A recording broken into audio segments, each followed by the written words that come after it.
And let's talk about this, a story that we've been following up on for a while now. So state officials will host the final public hearing on Duke Energy's proposed rate hike. The plan would raise your electric bill rate or electric rates by about 18% over the next 2 years. Now, North Carolina Attorney General Jeff Jackson is stepping in to try and stop the hike.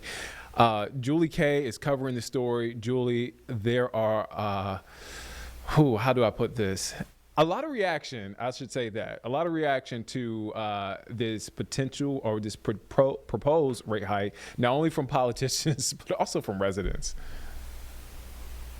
So impacts literally everyone in the Carolinas, and it's not an insignificant jump for the average resident. This would be, $28 extra a month on average, and an extra $6 to $7 the year after that, starting in 2027 if this is passed.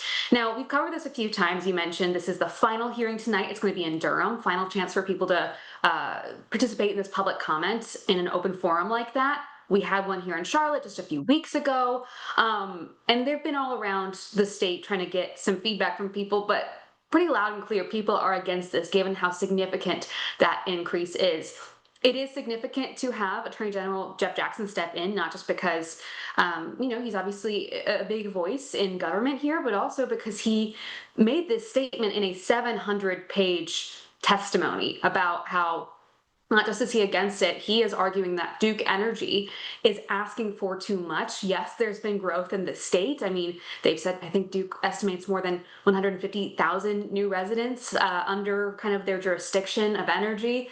And so there is more of a strain on the power grid for sure that might warrant a rate hike necessity. But Jeff Jackson is saying it's actually too much. We broke down the numbers and they would be making more of a profit off of this than what is acceptable given how significant it is. So of course I went out and talked to people. They are all very upset. But I think what's going to be interesting is if Attorney General Jeff Jackson's testimony here, given how extensive and comprehensive it is going to have any sway. Of course, the final decision comes down to the State Utilities Commission. Their decision isn't expected until this fall. So we still have a ways to go before we get a final verdict of any kind, Nick.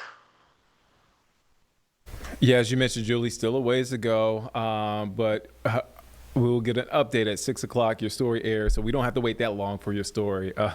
Julie Kay there for us. Thank you, Julie, as always.